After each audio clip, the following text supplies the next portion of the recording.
베드로 후서 3장 14절 16절까지요. 묵상하겠습니다. 3장 14절에서 16절까지 말씀 읽겠습니다. 그러므로 사랑하는 자들아 너희가 이것을 바라보나니 주 앞에서 점도 없고 흠도 없이 평강 가운데에서 나타나기를 힘쓰라. 또 우리 주의 오래 참으심이 구원이 될 줄로 여기라. 우리가 사랑하는 형제 바울도 그 받은 지혜대로 너희에게 이같이 썼고 그 모든 편지에도 이런 일에 관하여 말하였으되 그 중에 알기 어려운 것이 더러 있으니 무식한 자들과 굳세지 못한 자들이 다른 성경과 같이 그것도 억지로 풀다가 스스로 멸망에 이르느니라. 아멘. 주의 재림을 간절히 기다리는 사람들, 마지막 심판, 또 예수 그리스도의 재림이 임박한 시대를 살아가고 있는 우리 그리스도인들의 관심은 무엇인가? 더 많은 재물, 성공, 출세, 명예에 맞춰져 있지 않는가요? 축복받은 환경, 그것이 아니라 어떠한 사람이 되어야 마땅한가에 초점을 두고 살아가야 하는 곳입니다. 예수님의 재림을 기다리는 성도, 그리스도인, 그들의 관심과 초점 무엇인가? 삶의 우선순위, 어떠한 사람이 되어야 하는가? 중요한 질문이죠. 우리는 어떤 사람이 되어야 하나요? 거기에 초점을 두라. 거룩한 행실, 경건함, 하나님의 날이 임하기를 바라보고 간절히 사모하라 그랬어요. 거룩, 경건, 아주 중요한 단어입니다. 아무리 강조해도 지나치지 않는 거죠. 이 거룩, 하나님께 바쳐지는 것이기 때문에 하나님께 구별되어 분리되는 성별하고 순결, 정결을 의미하는 것이죠. 구별, 성결. 그러니까 하나님 앞에 바쳐진다는 것이에요. 거룩, 이것이 중요한 의미를 가지게 되는 겁니다. 우리는 하나님께 바쳐지는 우리의 삶이 거룩한 제물이 되어야 한다. 경건함이죠. 하나님을 두려워하는 거라고 그랬어요. 경건, 경외하는 태도. 늘 하나님의 임재하심을 의식하면서 그 앞에서 행동하는 것. 그러니까 예배도 경건한 예배가 되어야죠. 하나님의 임재를 인식하고 드리는 예배. 그러니까 하나님의 눈을 의식한다고 하는 것은 교회 안에서만의 태도가 아니지 않습니까? 우리의 삶의 현장에도 하나님이 함께 계신다. 예배는 교회 안에서만이 아니라 우리의 삶으로 연결돼야 된다. 그게 무슨 뜻이냐면 하나님의 눈을, 하나님이 나와 함께 하신다라고 하는 인식을 항상 가지고 있어야 된다는 거예요. 교회에만 계십니까? 하나님은? 아니죠. 그래서 그 예배의 본질은 하나님의 거룩한 임재 앞에 경건, 거룩한 두려움으로 주님을 섬기는 것이지요. 네. 이게 참 실천이 안 될 때가 많습니다. 하나님을 인식하지 못하는. 그러니까 예배 형식이 아니라 태도잖아요. 태도. 그런데 이 경건함이라고 하는 것은 하나님의 임재하심인데, 그러니까 하나님과 인격적인 만남과 교제가 없이는 불가능하겠죠. 하나님을 인격적으로 만나지 못한 사람들이 경건한 삶을 살 수 있습니까? 없습니다. 없습니다. 매우 중요한 문제입니다. 아주 본질적이고 근본적인 문제예요. 진정 말씀과 성령으로 거듭나서 지혜와 계시의 영을 주사 하나님을 알게 하시고 그 하나님 앞에 말씀 묵상하고 기도하고 예배를 통해서 인격적인 교제와 만남을 이루고 있는가? 그렇지 못한 예배는 그건 경건한 예배가 아닌 것이에요. 그의 삶은 경건한 삶이 아닌 것이죠. 종교적인 행위만 있을 뿐이지. 예배 드렸어. 성경 한 줄 읽었어. 잘 생각해 봐야 합니다. 경건의 의미를. 그리고 주님 오실 그날을 간절히 사모하고 기다리고 준비하는 삶을 살아가야 한다는 거죠. 이어서 14절, 이렇게 주님 오실 날과 영원한 하나님의 나라를 간절히 사모하고 기다리는 사람들은 주님 앞에서 바라보나니 그랬으니까 이것을 간절히 소망하고 기다리고 있으니 주님 앞에서 점도 없고 흠이 없이 평강 가운데 나타나기를 힘써야 한다. 우리가 힘써야 할 것이 있다는 거죠. 점도 없고 흠도 없이 평강 가운데 나타나기를 힘써야 된다고. 이게 바로 다시 오실 주님 앞에 혹은 개인적으로 인생을 마감하고 주님 앞에 서게 될 텐데, 그러기 위해서 우리가 필요한 태도가 뭐냐?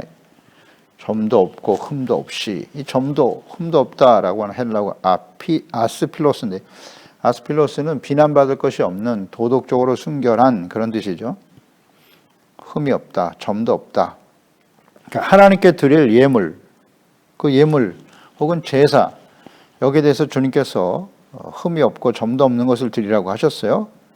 레위기 22장 20절에 흠 있는 것은 무엇이나 너희가 드리지 말 것은 그것이 기쁘게 받으심이 되지 못할 것임이니라 그랬고요. 그러니까 예수 그리스도를 믿고 믿음으로 의롭다함을 얻은 하나님의 자녀들은 로마서 12장 1절 그러므로 형제들아 내가 하나님의 모든 자비하심으로 너희를 구원하노니 너희의 몸을 하나님이 기뻐하시는 거룩한 산 제물로 드려라. 이는 너희가 드릴 영적 예배니라. 흠이 있는 모습으로 하나님 앞에 예배 드릴 수 없다는 거예요. 그런데 실제로 현실적으로 보면 우리가 흠이 많잖아요. 비난받을 만한 하나님 앞에서 사람들 앞에서 그런 모습을 가지고 드려지는 예배는 거룩한 예배가 아닙니다.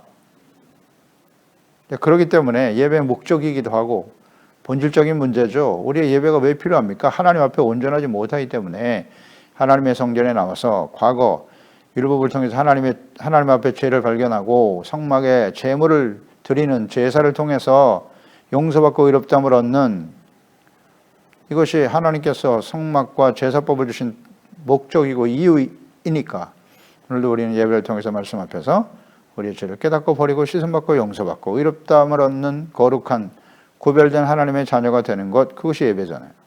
이것이 너에게 드릴 영적 예배다. 영적 예배, 합당한 예배. 베드로전서 1장 18절 19절에 너희가 알거니와 너희 조상이 물려준 헛된 행실에서 대속함을 받은 것은 은이나 금같이 없어질 것으로 된 것이 아니고 오직 흠없고 점없는 어린 양 같은 그리스도의 보배로운 피로 된 것이다.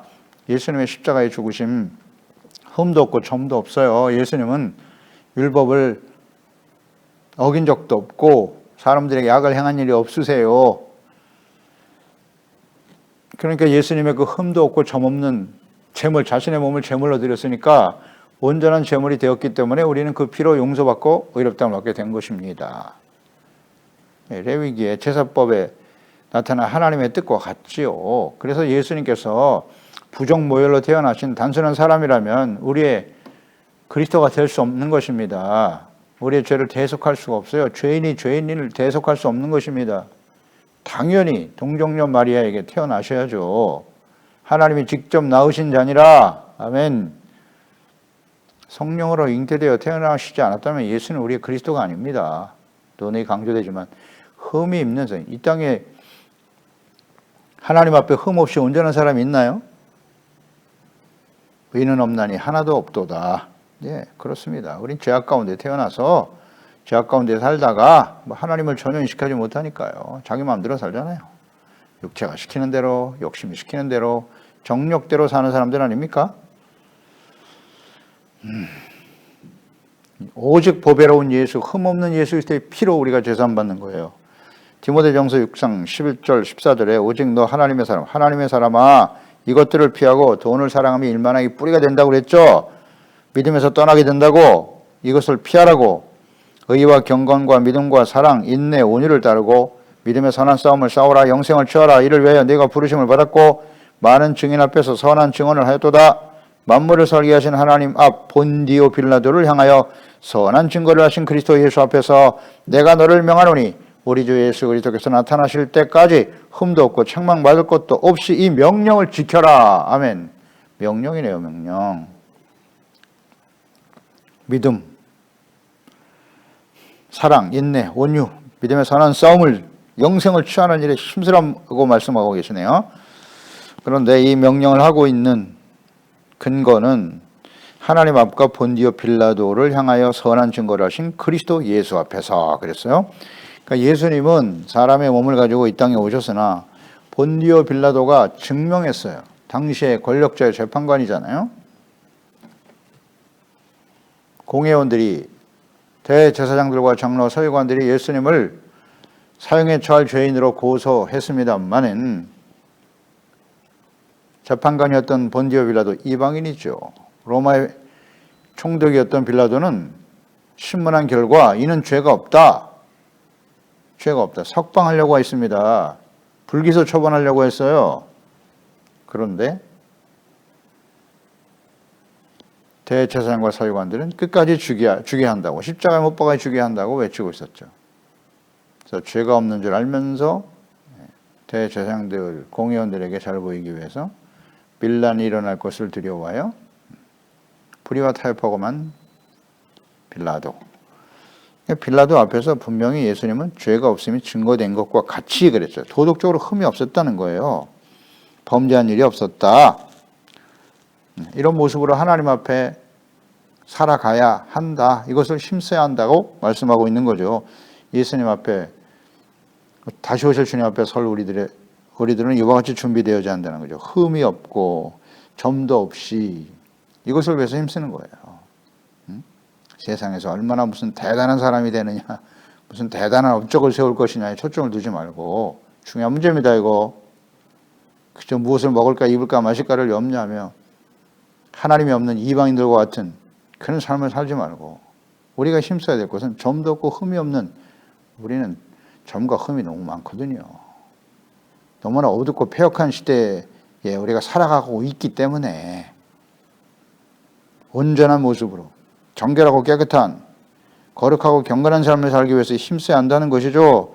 야고보서 1장 27절, 하나님 아버지 앞에서 정결하고 더러움이 없는 경건은 곧 고아와 과부를 그 환난 중에 돌보고 또 자기를 지켜 새 속에 물들지 아니하는 그것이니라. 물들지 않는다가 바로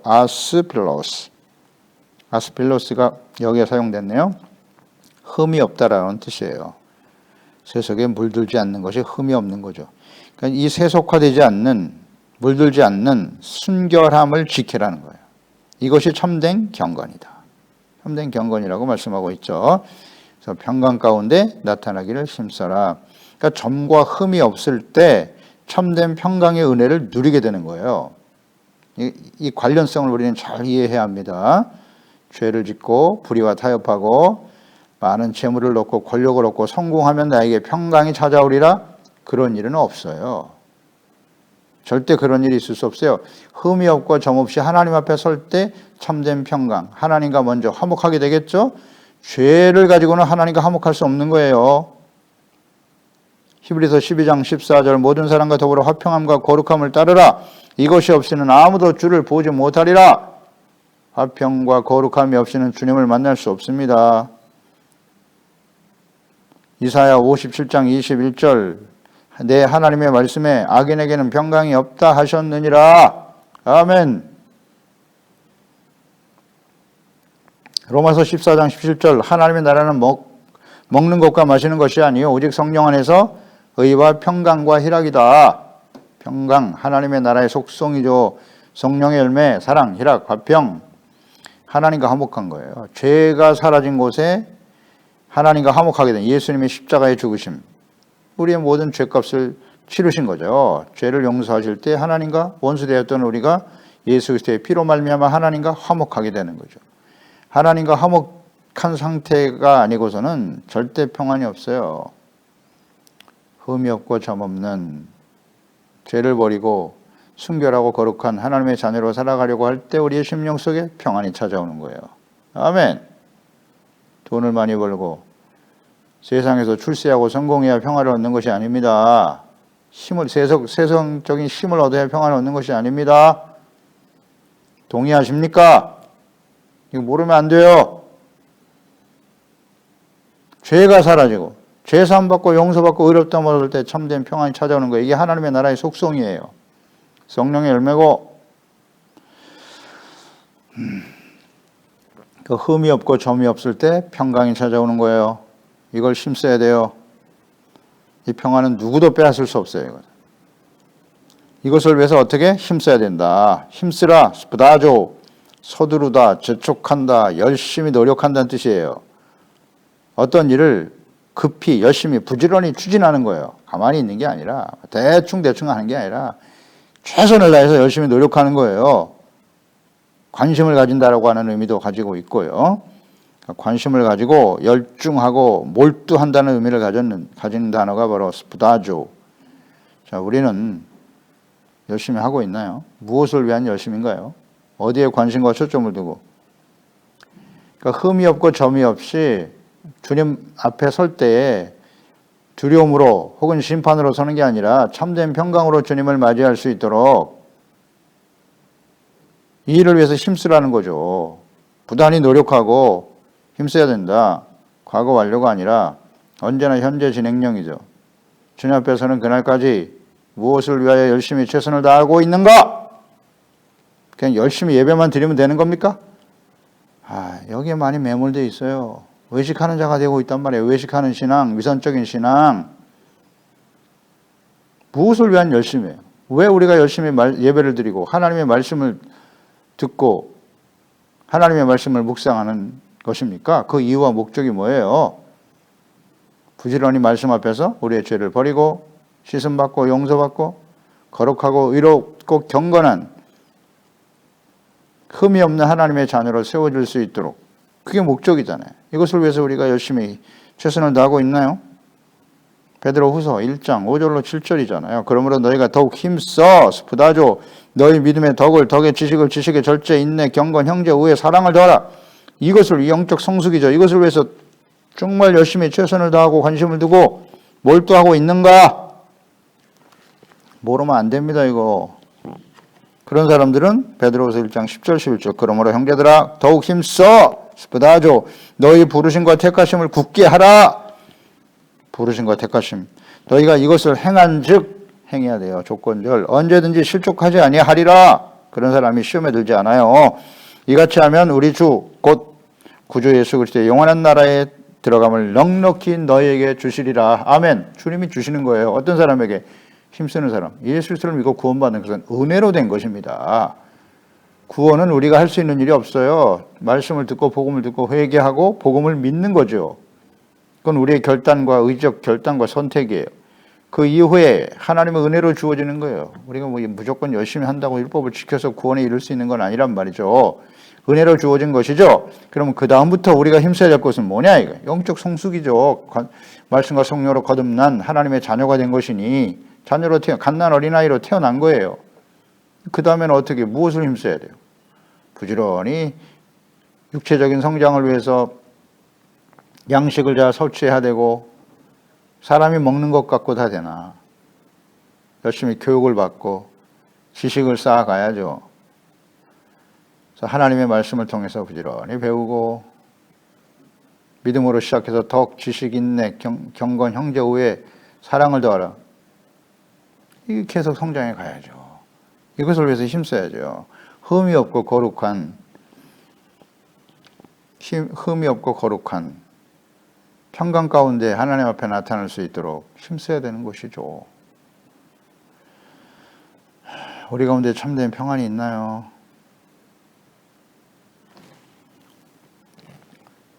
우리는 이미 다 이루었다고 생각하고 있지 않나요? 할 만큼 했어. 이게 위험한 것입니다. 조심해야 합니다. 힘써야 돼요. 언제까지? 주님 오시는 그날까지. 우리가 인생 마감하는 그날까지 열심히 최선을 다하자. 무엇을 위해서? 분명히 정리가 돼 있어야죠. 15절 또 우리 주의 오래 참으심이 구원이 될 줄로 여겨라. 우리가 사랑하는 형제 바울도 그 받은 지혜대로 이같이 썼다. 예수 그리스도의 재림이 유예되고 있는 이유를 잘 이해하라는 거죠. 주께서 오래 참고 계시는 것이다. 그것이 곧 구원에 이르는 기회가 된다는 거죠. 그러니까 하나님의 자녀들이 하나님께 돌아오기를 기다리고 계시는 거예요. 이 오래 참는다, 오래 참으신다 그랬어요. 헬라어 마크로듀이미야. 행동을 연기하고 기다리는 거. 뭔가 할 일이 하나님께서 하실 일이 있다. 공의 심판이겠죠. 혹은 구원. 두 가지 의미예요. 구원이거나 공의 심판이거나. 예수님의 초림 구원을 위해서 오셨죠. 그러나 믿고 받아들이지 않으면 심판이죠. 예수님의 재림 마찬가지. 심판이거나 구원이거나. 우리가 개인적으로 인생을 마감하고 사람이 죽는 것은 정한이 있죠. 그 다음에 심판이 있다 그랬어요. 당연히 있어야죠. 구원. 믿고 선을 행한 자는 생명의 부활로, 악을 행한 자는 심판의 부활로 나오리라. 당연하죠. 행한 대로 갚아주시는 분이 하나님이시니까요. 구원과 심판인데 이것을 위해서 주님께서 참고 계시는 것이다. 연기하고 기다리는 거예요, 지금. 구원받을 수 있도록. 목적에 이를 때까지 참고 기다린다는 뜻이거든요, 이게. 오래 참는다라는 단어가. 베드로후서 3장 9절에서 보았죠. 주의 약속은 어떤 이들이 더디다고 생각하는 것 같이 더딘 것이 아니야. 오직 주께서는 너희를 대하여, 너희가 누굽니까? 예수 믿고 구원받은 그리스도인들이에요. 너희를 대하여 오래 참으사 아무도 멸망하지 아니하고 다 회개하게 이르기를 원하시나니라. 아멘. 너희는 예수 믿고 구원받은 사람들인데요. 그런데 오래 참으신대요. 아무도 멸망하지 않고 회개하기를 지금 기다리고 계신데 누가? 너희가. 예수 믿고 구원받은 그리스도인들이. 이거 잘 모르는 분들이 많아요. 불신자가 아닙니다. 너희는 그리스도인들이에요. 하나님의 자녀들이라고요. 예수 믿고 구원받았는데 왜 자꾸 회개하라고 하냐고요? 이거 참 심각합니다. 이 성경을 제대로 이해를 못하고 있어요. 이를 위해서 하나님의 구원받은 하나님의 자녀들이 영적 성숙과 그 과정에서 악하고 패역한 어두운 세상 속에 살아가기 때문에 끊임없이 회개, 그래서 예배가 필요한 거고 교회가 필요한 것이죠. 이걸 모르면 어떡하나요? 하나님 앞에 예배를 드리는 이유와 목적이 뭐예요? 왜 교회를 주신 거예요?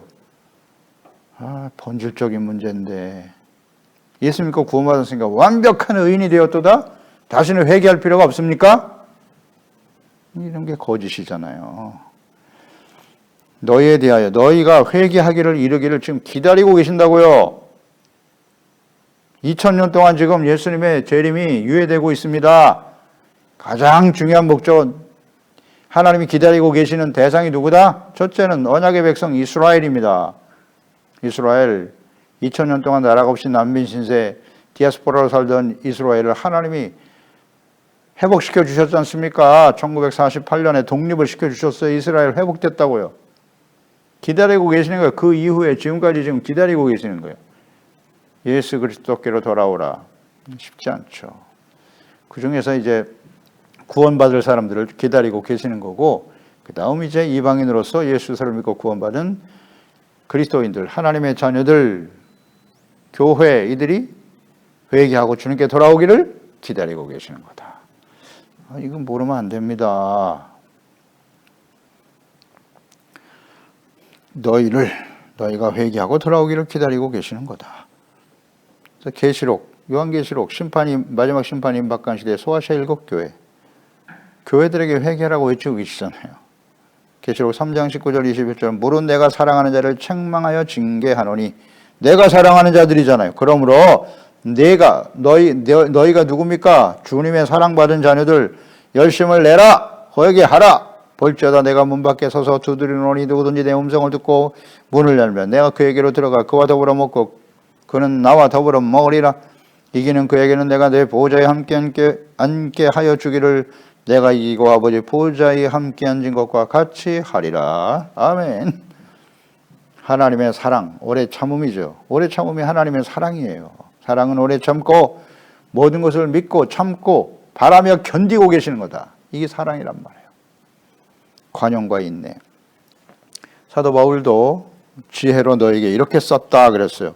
로마서 9장 22절에 만일 하나님이 그의 진노를 보이시고 그의 능력을 알게 하고자 하사 멸하기로 준비된 진노의 그릇을 오래 참으심으로 관용하고 계신다. 진노하심을 참고 계신다. 돌아올 기회를 주시고 기다리고 계시는 거다. 로마서 2장 4절로 5절에도 보면 혹 내가 하나님의 인자하심이 너를 인도하여 회개하게 하심을 알지 못하여 그의 인자하심과 용납하심과 길이 참으심이 풍성함을 멸시하느냐? 다만 내 고집과 회개하지 아니한 마음을 따라 진노의 날 곧 하나님의 의로우신 심판이 나타나는 그날에 임할 진노를 내게 쌓는도다. 하나님이 참고 계신다. 그게 돌아오지 않으면 점점 하나님의 진노가 쌓여가는 거예요. 그러다가 이제 하나님의 심판이 임하게 되는 거예요. 이 기회를 절대 놓치면 안 돼요. 하나님의 공의의 심판을 지금 유예하고 계시는 거다. 이게 오래 참음, 사랑입니다. 그래서 디모데전서 1장 16절에 그러나 내가 긍휼을 입은 까닭은 예수 그리스도께서 내게 먼저 일체 오래 참으심을 보이사 후에 주를 믿어 영생하는 자들에게 본이 되게 하려 하심이니라. 사도 바울의 고백이죠. 긍휼, 자기와 같은 악한 죄인이 긍휼을 입은 이유는 예수께서 나에게 먼저 일체 오래 참음을 보이셨다. 얼마나 악을 행했습니까? 사도 바울이 교회와 그리스도인들을 박해하고 그걸 참고 계셨다는 거예요.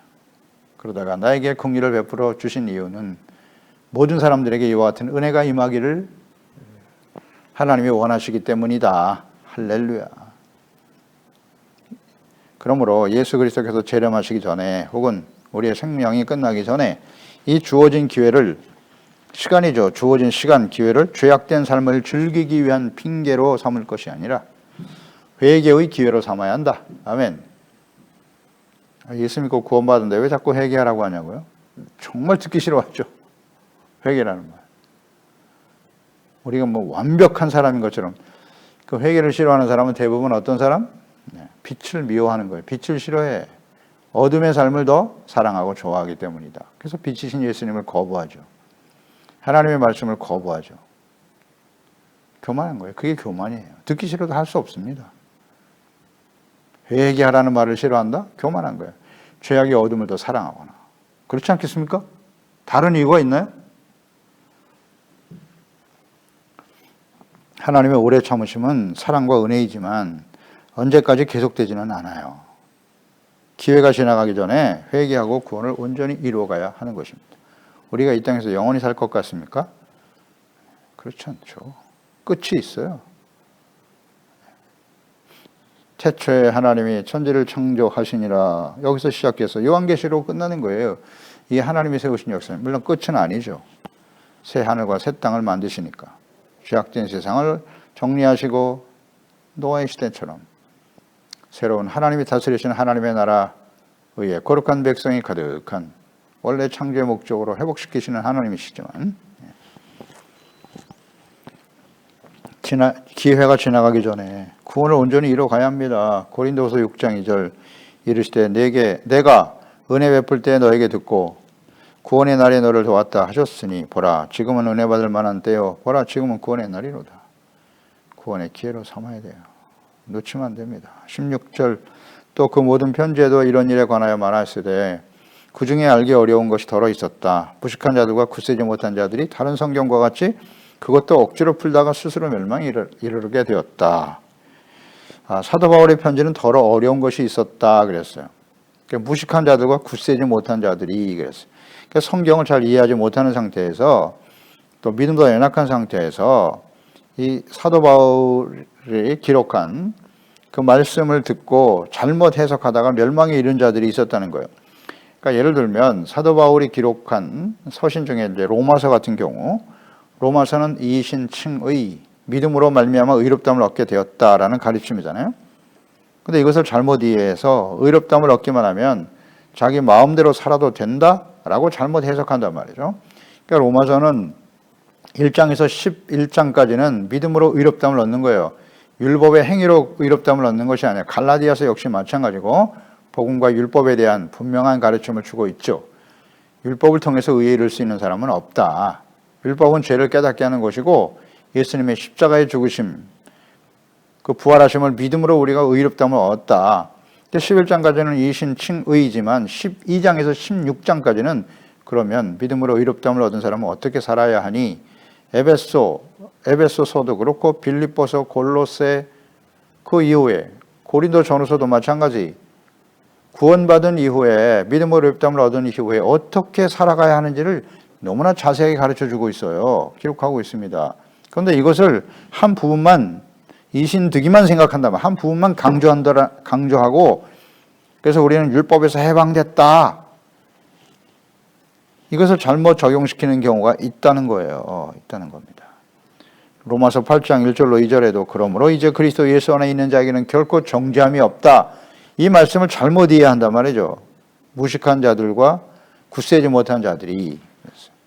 이는 그리스도 예수 안에 있는 생명의 법과 성령의 법이 죄와 사망의 법에서 너를 해방시켰다. 이 해방이란 말을 결코 누구도 우리를 정죄할 수 없다는 것을 잘못 이해한다.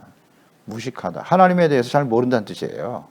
하나님과 하나님의 뜻에 대해서 잘 모르는 사람들이 이것을 잘못해서 억지로 풀다가 스스로 멸망했다는 거죠. 그러니까 이것을 율법을 폐기한 것으로 해석한다. 그러니까 거짓 선생들과 이단들, 특히 이단들은 간단하게 두 부류로 정리할 수 있다고 그랬어요. 하나는 율법주의자들이에요. 율법을 지켜 할례를 받아야 구원받는다는 것이고 또 하나는 무율법주의, 예수님이 십자가에서 우리의 죄를 용서하셨으니 율법은 이제 필요 없어. 그래서 방탕과 방임주의로 빠져 살아가게 하는 거예요. 이 이단들의 특성이죠. 근데 분명히 예수님께서도 마태복음 5장 17절에 내가 율법이나 선제를 패러운 줄로 생각하지 말라. 패러운 게 아니야. 완전하게 하려 함이라고 말씀하셨고요. 로마서 6장 13절 15절에 또한 너희 지체를 불의의 무기로 죄에게 내주지 마라. 오직 너희 자신을 죽은 자 가운데서 다시 살아나신 자같이 하나님께 드리며 너희 지체를 의의 무기로 하나님께 드려라. 죄가 너희를 주장하지 못하리니 이는 너희가 법 아래 있지 아니하고 은혜 아래 있음이라. 그런즉 어찌하리요? 우리가 법 아래 있지 아니하고 은혜 아래 있으니 죄를 지으리요? 그럴 수 없느니라. 그럴 수 없느니라. 기도하겠습니다. 하나님 아버지, 오늘도 주의 말씀을 묵상하게 하시고 하나님의 뜻을 잘 깨우쳐 주시니 감사드립니다. 사도 베드로가 이제 자신의 삶을 마감하는 마지막 순간에 베드로 전후서를 기록하면서 예수 그리스도를 믿고 구원받은 하나님의 자녀들, 또 거짓이 횡행하고 이단들이 미혹하는 그런 시대를 살아가야 하는 하나님의 자녀들, 그리스도인들에게 또 예수님의 재림을 기다리는 성도들이 어떤 자세를 취하고 어떤 사람이 되어야 할 것인가에 대해서 말씀해 주고 있습니다. 그 어떤 시대보다도 예수 그리스도의 재림이 임박한 시대를 우리가 살고 있습니다.